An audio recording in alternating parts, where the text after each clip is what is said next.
our values at theif, one of the big four, which is like compete without comparison. And I want to be like, have the people beside me, like those boys that I can compete with, I can race against, but I also need to draw the line and make sure I'm not comparing to them with things that are outside of my control. All we can focus on is our attitude and our effort. We'll use it to push each other, but we won't compare to each other at the end of the day. Growing up, basketball was my sport. I played with the Illawarra Hawks. The man who was the same age as me was Angus Glover, and we played together from under 12s all the way through to under 18s, but he was just better than me. It was a tough pill to swallow. He was taller, he was more athletic. If I was always to compare myself to him, I would always lose, and that would be a very unenjoyable experience. But I learned that lesson very early on, that yeah, you can't be comparing yourself to the people next to you, because there's always going to be someone who's doing better than you. You just want to make sure that you're competing and using them to get better, but you don't take it too far. Now, today is obviously Anzac Day, which is our version of Memorial Day in Australia, okay? Although this is just like a gym workout, we're all here to work out. I just want to pay a little bit of extra respect today, whether you went to a dawn server this morning or not, that no matter what is going on in our life, there's always things bigger than us, all right? And other people are doing things that we don't even see for us, and so just keep that in mind. So it doesn't mean go out as hard as you can, you're doing this necessarily for them, but just be a bit more present and mindful of it. So we're going to do Murph today, which is the most famous, like, benchmark kind of workout in the CrossFit space. And if you haven't watched the movie Lone Survivor, I would encourage you to do that. It's a good representation of who Michael Murphy was and what he did for his country, which was the United States, but it's something that we will also pay tribute to as well on our Memorial Day.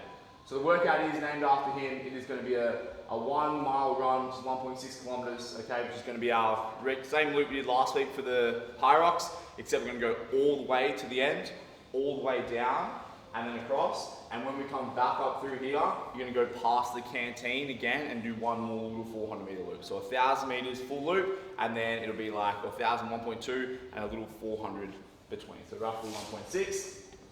Then you'll come in and do 100 pull-ups, 200 push-ups, 300 air squats, and then once you finish that, you'll finish with the same 1.6 kilometer run. The RX version is with a vest, so a few people doing vested workouts today, but I want you to do whatever your capacity is and get a good workout, because we have a 50-minute time cap on it today. Is there any questions on the workout? Obviously, there's a lot of people in this class. I assume there's going to be a fair few people who are going to be partnering up, okay, which is fine. So just share the one pull-up rig, and then when you're not doing, once you finish your pull-ups, make sure you do your push-ups and air squats away from the rig so other people can share that same space. All right, just be very mindful that like everyone else is getting the same workout you're getting today. Cool? All right, you have 90 seconds to do what you need to do. Take your jumpers off, and then we're on. Oh.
How'd you break it up? I went 5s on the pull-ups, 5 on the push-ups. But it felt good on the start, so I just went a bit slower than usual on the squats, and I was just I'm just going to go until I sort of gassed. Yeah. Hit 100, had a drink. Yeah. Just did the same thing, went kind of slow on the 50. And then I was like, oh, I pick up the pace for the class, and try to do 25. Honestly, it's not worth doing it faster and resting. You're just gonna feel like we'll have to gas it and try and clear it. You're better off just kind of finding a rhythm. Yeah, it's so good. Let's go, let's go.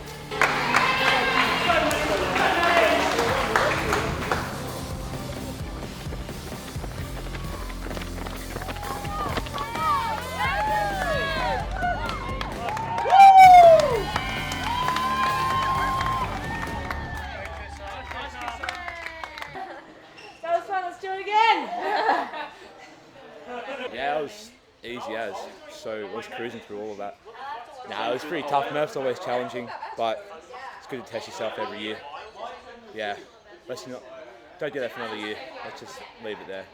But it's a good hit out from everyone, so yeah. So we are on our way to Synergy Radiology.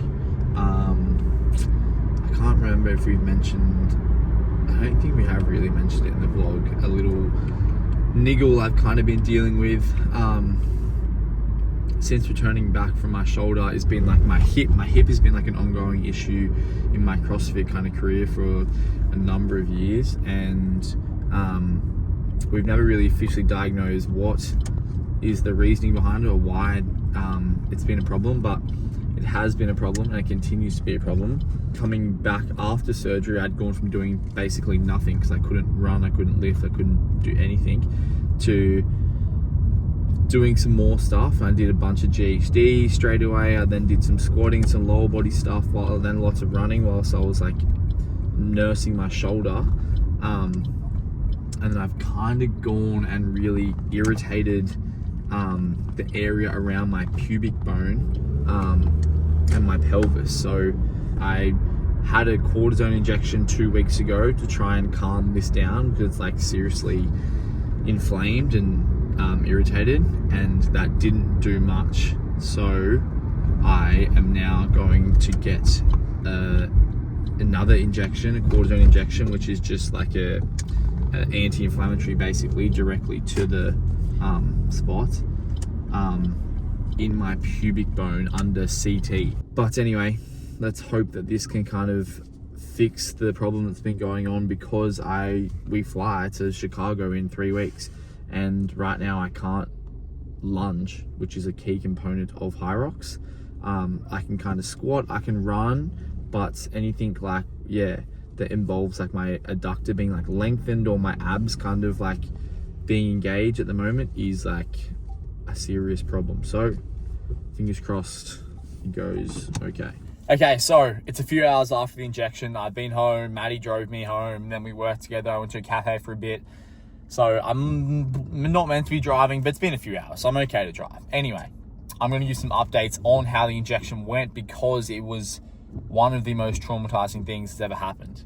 As I lay down on this bed, so I don't know if you've ever had like a CT scan or a MRI before, but you're laying on this like machine, you're laying down.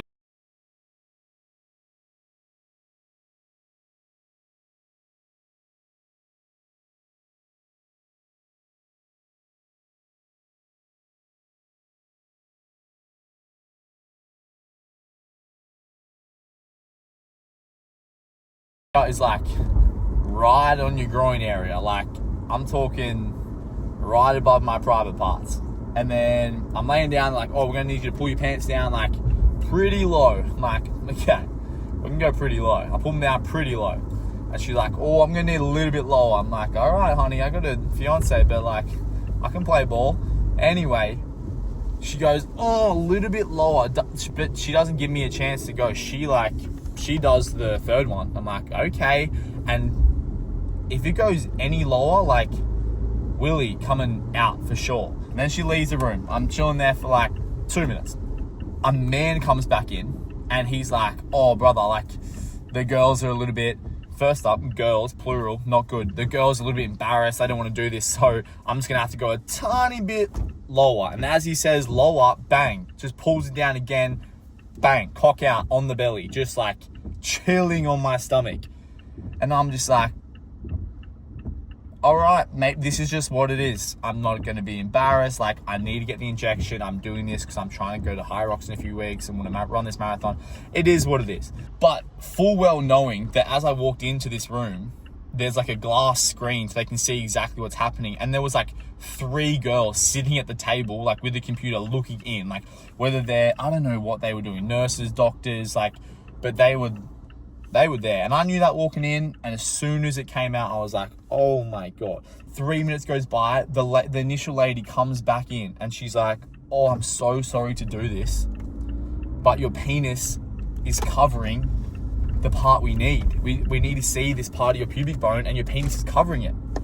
And I was like, I was like, why have you let me lay here for 3 minutes with my fucking cock out just like this, looking like an idiot when I know you guys are looking through the window? And if it was not moving around, it's like fucking sat there. If you know it was covering the spot, tell me that shit straight away, bro. So I tucked that bitch back in there. They do the scan. The male doctor comes back in, makes his marking, scans it. Injects it. The injection hurts a lot, but I can't even feel the injection compared to the amount of like just embarrassment I was feeling just laying there chilling. Anyway, that was my morning. No more injections, please. Let this be the fix. Bruh. Road to sub 3. First little hiccup, proving to be a bit of a speed bump. Alright, so we just pulled up at my chiropractor, Nick. We're going to go see him. It's been a hard week. It's been the hardest week of this prep. It's been the hardest week probably of my whole year. Yeah, it's not all sunshine and rainbows. It's probably the first bit of like negativity or hardship we've had to kind of overcome throughout this prep. We haven't like shown all of it, but yeah, it's important to note that it's not always sunshine and rainbows. We've had some like personal things happening with Maddie's family. We've had some like lots of business things happening. We just started kind of a new like media agency as well, which that's really busy. And then yeah, lots of stuff going on. And then usually when I'm at my most stressed, I turn to exercise and running as my kind of like savior, my relief. And then not being able to run all week, it's been messing with my head big time. So, but hopefully I can go inside and see Nick and get some answers and then have a bit of a plan kind of moving forward. So yeah, had the injection on Monday, it's now Saturday. Full week of nothing, only upper body, but due to the nature of the injury, I can't do anything lower body, not even bike, not even like row, like nothing lower body, and I can't do anything that really engages my core either. So it's literally, I've done some bicep curls, some tricep extensions, but it's been a shit week. I haven't sweated, I haven't breathed heavy, and I fly to high rocks in America in less than 2 weeks. So my head game is like, I feel like I'm going backwards, like I'm trying to train for this marathon as well. Haven't run all week, like, man. I'm pretty optimistic guy, but I've been in a bit of a spiral this week. Anyway, controlling as many controllables as we can. There's not many, but one of them is seeing Nick right now. So fingers crossed we can get some magic done and get back on the right path towards his sub 3. Good to like create openings, etc.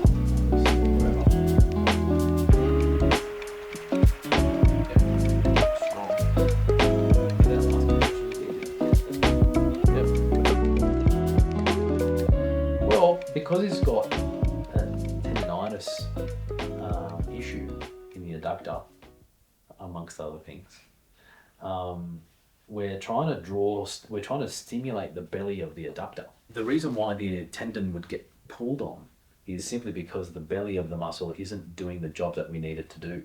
By stimulating the belly of the muscle, we're drawing some more attention to the belly, so that the brain can choose it. Because it's the brain is really susceptible to recency bias in that it does what's most recently stimulated, which is why warm-ups are really important. In this case, the tendon gets pulled on because it's choosing the tendon first. So we're using some e-stim now. It's just 2 needles with this electrode, and it creates a closed loop. So it will create a circuit inside the muscle through the needle. And we're just stimulating it by creating actual contractions so that Bailey's big brain can do the right thing for once. It's just like, yeah, a bit more distributed throughout the whole way. And more symmetrical to the other side. More symmetrical, yeah. So we're going to do some more work through the right up. It's going to look pretty good from that angle. Not as good as my CT scan. So I can ski now up to 75% or no? Yep. Because that gives me like, that was kind of like, I felt it before the injection because it was like the compression. Yep. Row was fine, bike was fine, but like, yeah.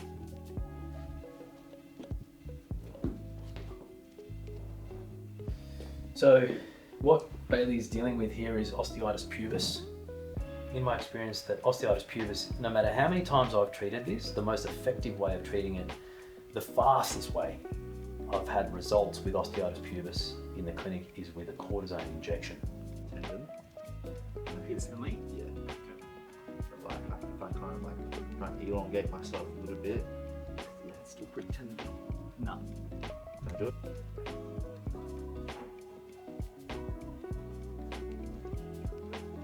Still tendon, but definitely less than straight leg. So what this tells us is that it's more iridact longus, Yeah. the muscle that's responsible for, that's also involved with knee flexion. I don't feel like any tendon when you're doing that. Yeah, and what this is doing is because I'm at the tendon, I'm trying to create inhibitory signals from here to force the tendon to not work, Yeah. which then forces his belly to work.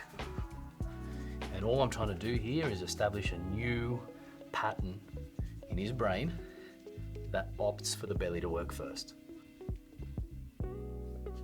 The very first rep after I have a little break and do it, it's like tendon, and then after a couple, it can almost relax a little bit. Good. Yeah, more belly. Let's cook this guy. Ready to raise your leg up? Yeah. Go for it. Ah, fuck. He transferred up into me. This is annoying, Jono, because whenever we do strength deficit tests, I fucking max out only to figure out strength is not usually the issue. So I just borderline do a metcon.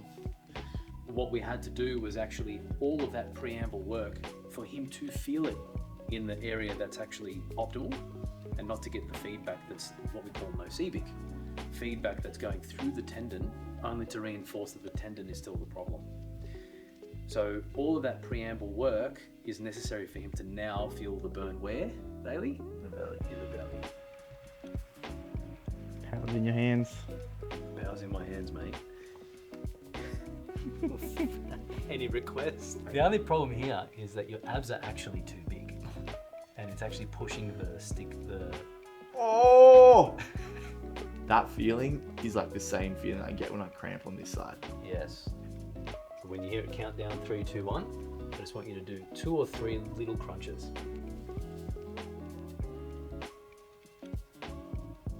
So guys, the here right you go. side of his abs don't work. All show, buddy. No go. This is good. This is exactly what we've known.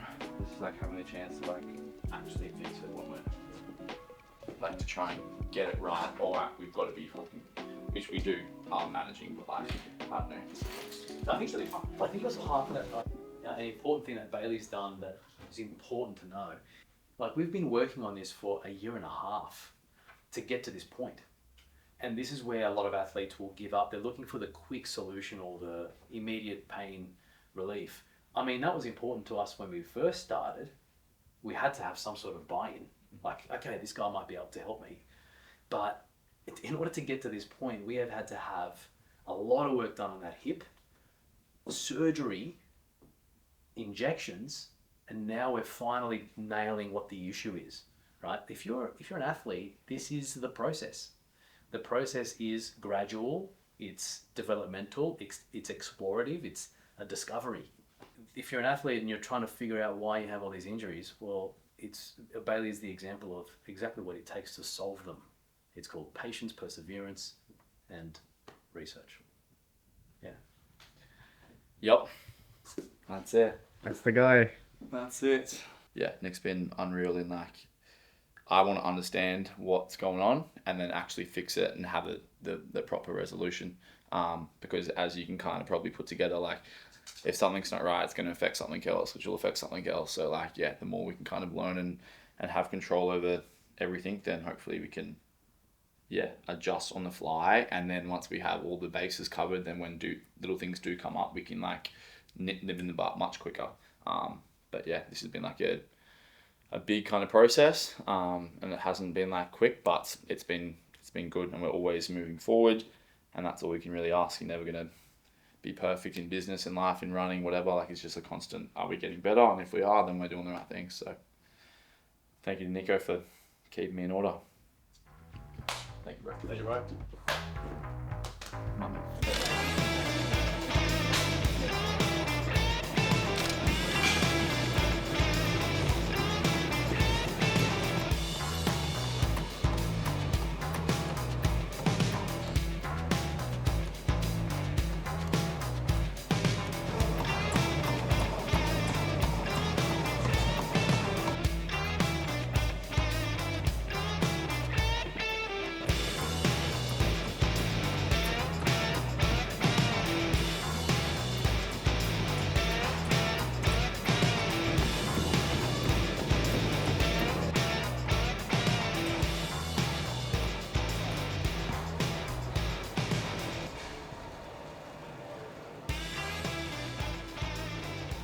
Sweaty, bro. All right, just finished. That's my second run back since I last spoke to you at the physio with Nick. Went for an easy run yesterday, which was good. Just nice and slow, tested it out, and then that was my first bit of speed work. Nick's expressly doesn't want me going very fast just yet, so like we've kind of capped my top speed at like race pace. So can still get some reps in at race pace, which is like a 4:10 to 4:15.